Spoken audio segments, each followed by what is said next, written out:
Hello internet, and today I'm finally going to get around to those answers for that Q&A I asked a while back for questions 4. That was very long and complicated, and I probably could have worded that better. Anyway, so when I reached 100 subscribers, I decided that I was going to share a little bit more about myself, and I asked you guys to ask me questions. I know there are plenty of new folks, so here's your chance to learn more about me.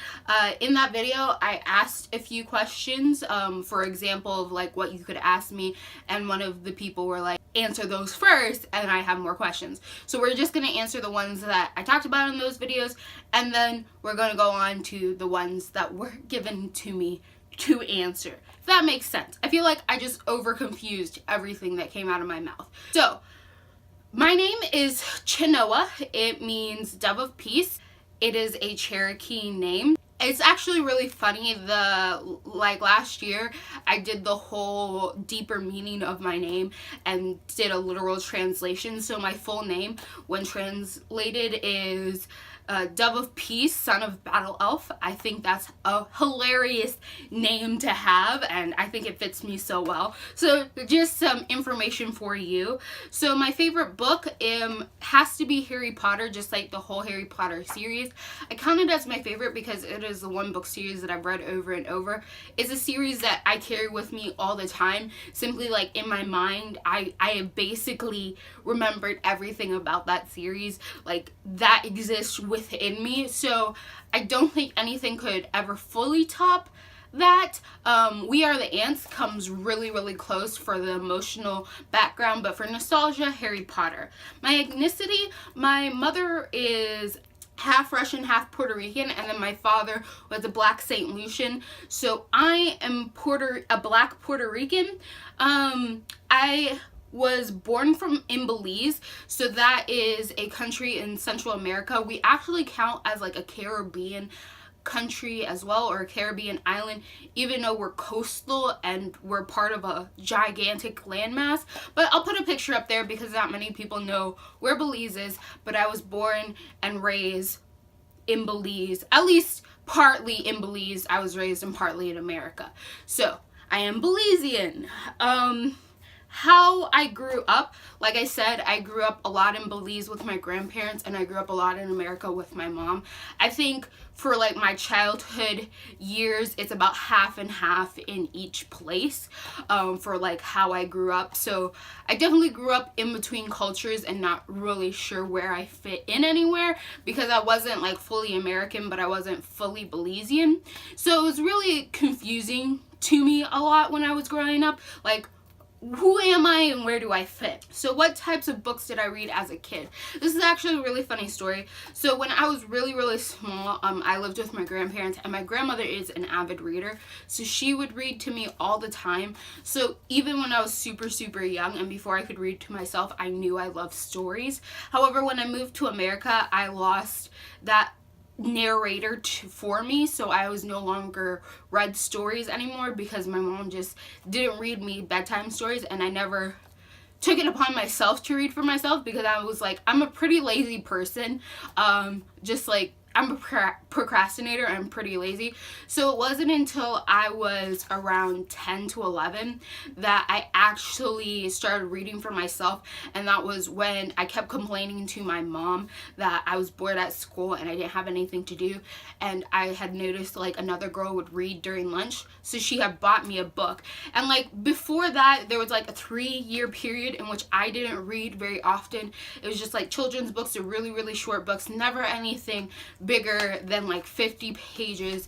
I even forced this girl that like I was friends with, I made her tell me stories on like the bus ride to and from school. So I've always been really interested in stories, but it wasn't until I was like around 10 that I started reading for myself, and that was mainly fiction. So I mainly focused on like fantasy, so books with magic, call back to like Harry Potter days, so mainly just like things within the realms of magic and high fantasy. I actually started off with high fantasy. It was Lothiel's Songs by Robert M. Fanny that I got back into reading. So urban fantasy, just like all the fantasy genres, I read a lot of those. I read a lot of sci-fi, just like all sorts of fiction. That's what I read as a kid. I haven't changed much. I try to like broaden my horizons, but I usually stick to those things because I know I love those things. So Bookish Cody asked me to answer all those previous questions, and then she also asked, what am I studying in school? So I'm currently in my last year of college. My next semester is next year, so I'll graduate, and I will be graduating with an English bachelor's and a bachelor's in politics and government law. I am a double major, so never let anyone tell you that I did not put my heart into my education. I'm definitely one of those overachiever kids where I was just that kid that got a lot of awards and stuff. I'm not like set on like I have to be like number one, but I always want to at least like get those pieces of paper that tell you I'm smart, because I know I am. So why not get the piece of paper to validate my intelligence? But why do I love Tom Riddle? So my channel, if you don't know, is actually based off of my love for Tom Riddle. I just really wanted the name Riddle in my channel name, and I have such a deep love. He's my favorite Harry Potter character. More Tom Riddle than Voldemort, but they're one and the same, but not exactly. Like, you can't compare Anakin to Darth Vader, even though they're technically the same person. But Tom Riddle is my favorite simply because I liked hearing his backstory in the 6th book, and I like just thinking of all the different ways of how he became the person he became, how he became Voldemort, what choices and decisions made him that. And I really like studying him and compared to like Severus Snape and Harry, who all three of them were in similar really tragic situations as children, and how they all chose to deal with it. Not only like how they chose to deal with their experiences, but what kind of experiences happened to them that sort of shaped each one differently than each other. Like how like Tom Riddle became Voldemort, and Snape became Butthole, and Harry just became a self-sacrificing idiot half the time. And I just love the promise of Tom Riddle. Like, I always like have this picture in my head that he could have been a decent person if certain things had shaped up differently, or if there was just someone there to mentor him. I don't think he would have been a great person, but I don't think he would have been like pure evil trying to murder someone. I think he could have like actually helped the wizarding world, because like something that's mentioned in Renegades by Marissa Meyer is villains are people with a image for the future. They have some vision that they want to change and make the future some sort of way.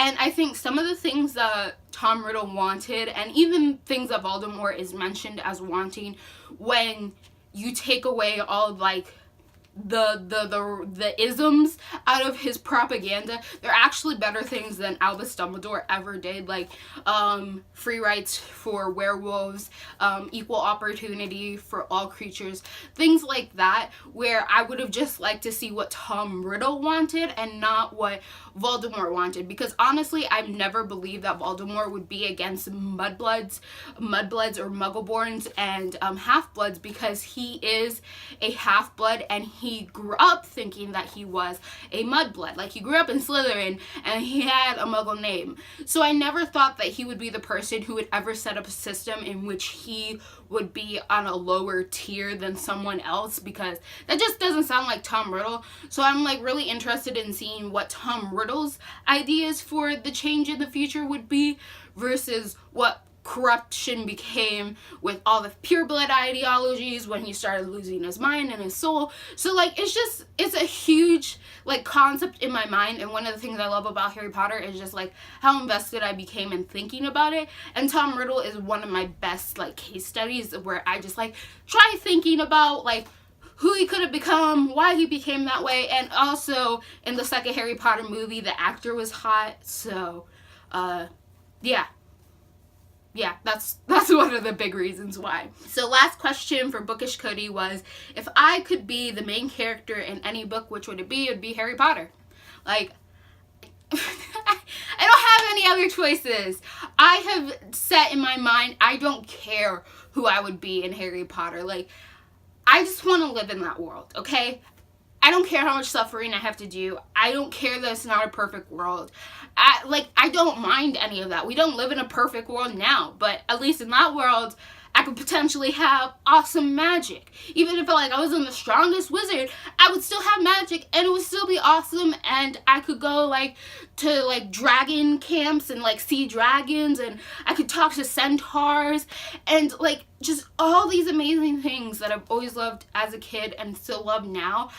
I would know that they were real. It wouldn't just be like a hope in the back of my head that maybe a unicorn exists out there somewhere and dragons once existed and might come and burn things down again, because I'm just like, I'm a messed up person. So, but living in that world and knowing all of those possibilities and knowing those things existed and knowing I could see them, that would be amazing. So I would definitely be the main character in Harry Potter. Even if I had to do all the suffering that he did, I would find it worth it. Like, I really would. I would find it worth it. Read and Find Out asked me, what's my dissertation? So I have to write a thesis, and I'm currently working on that. This semester was just research based, and then I actually have to write my pages next semester. So it's this interesting topic on how important literature is when it comes to understanding different cultures.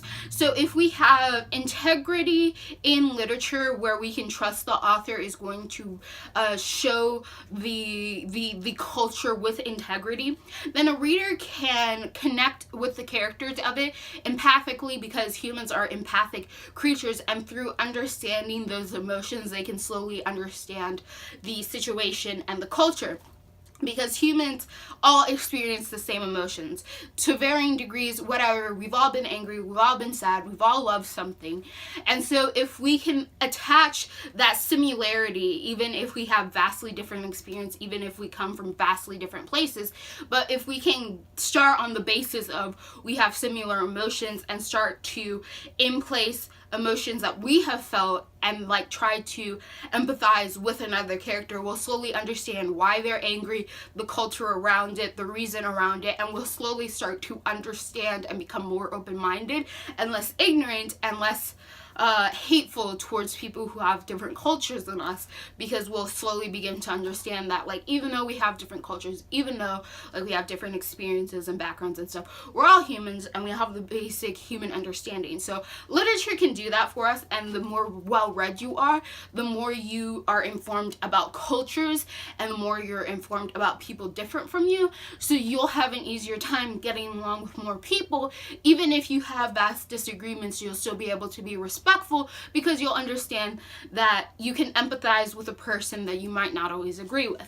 So it's a very complex topic. It's not like something easy, but it's something that's been on my heart for a while, where I just want people to read and just, or watch TV, or just see stories from other people's point of views and become more open-minded. And that could solve a lot of the problems that we see with like hatred and bigotry from all sides. And it would just like, people would be better if they just read more. That's my whole thesis. People would be better if they just read more. So the next question is top of 5 to 10 favorite books, but I'm only going to do 5. So We Are the Ants, Girl of Fire and Thorns, Not My Sidekick, Gentleman's Guide to Vice and Virtue. I think that's maybe 4. I don't know. And A Man Called Uva. Yeah, that was really good. So I think that's around 5, maybe. I don't know. But those are some of my favorite books. The Story Collector asked, what kind of writing style book that best describes you and your life right now? I'm not quite sure. Probably something that's super tragic. Let me come back to you in a sec. Okay. I'm back, and I've decided that right now, for how I perceive my life as the moment and how I think a book would best describe me and its writing style and its storytelling style, I'm going to have to go with Language of Thorns by Leigh Bardugo. Now, the reason why is because this is like a series of fairy tales. They're pretty grim. They go back to like that hearkening of happily ever after. Doesn't always get there. Like, you don't always get to happily ever after by happy means, and sometimes the ending isn't as satisfying, it isn't as happily ever after Disney portrayed as you would like. So in each story, the characters have to go through something where it's like, oh, you could end happily like this, but something horrible is gonna happen, and that just makes the story. It's like, that's what defines the story, is some bad shit's gonna happen to you, and at the end of the day, like, it may not be as great as it could have been, but your life still is, you're like still living your life, and it's still okay, and it ends up being a really beautiful story. So like right now I'm in like one of the low points of like where my life could be, where I'm just like, I'm worrying about so much stuff. I'm like, man, you're just a poor college kid, like what are you gonna do with your life? You gotta graduate soon, like how are you gonna go to graduate school? Do you want to go? What kind of job you're gonna get? Like I'm just freaking out. And so like I love her writing in this because of the way it is, where it's just like something horrible is gonna happen, but it's gonna turn around some way. It might not be perfect happy ending, but it's gonna be satisfying. Like you're gonna be like, okay, I can live with that. And that's how I feel about my life right now, where I'm just like, the low point, but I know this will turn around and I'll be able to live with what happens at the end of the day. So I'm gonna go with this. Those were all the questions that I was asked for this Q&A. I hope for those of you who are new and didn't know I was asking these, you have learned something from me. I might do a Q&A again in the future. I'm not quite sure, but feel free to ask me questions about myself. I'm not too scared of sharing. You can't have my social security number, I'm sorry, but I'm free. I'm free to answer your questions about me. So, internet, my name is Chinoa Gonzalez. I am a Belizean. I really love books, and I like talking to you guys. So if you like seeing what you're seeing here, and you want to continue seeing more, click all those bunnies down below, and goodbye, internet.